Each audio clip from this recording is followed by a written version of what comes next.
আচ্ছা দাদা, তুমি যদি হঠাৎ গুপ্তধনের খোঁজ পাও তাহলে কি করবে? গুপ্তধনের খোঁজ? হুম।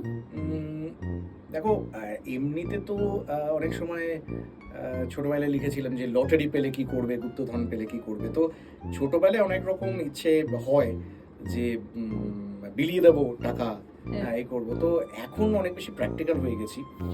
এখন যদি হঠাৎ করে গুপ্তধন পাই, আমার যে প্যাশন বা আমার যে ইচ্ছেটা ভীষণ রকমভাবে আমি ভালোবাসি সেটা হচ্ছে বেড়াতে। হুম। তো তাহলে একটা কাজ করব, আমি সেই গুপ্তধনের যে টাকাটা সেটা আমি ইনভেস্ট করব ব্যাংকে রেখে তার সুদ দিয়ে। पैसा ही पैसा होगा। ১ম ১ বছর সব কাজকর্ম ছেড়ে দেব। ছেড়ে দিয়ে বিভিন্ন জায়গায় ঘুরে বেড়াবো। গাড়ি করে বা যাই হোক বিভিন্নভাবে ঘুরে বেড়াবো। পুরো ১ বছর ধরে এনজয় করে নেব বেড়ানোটা। তারপরে ফিরে এসে আবার থিতু হয়ে আবার আমার কাজকর্ম শুরু করব। मस्त प्लान है।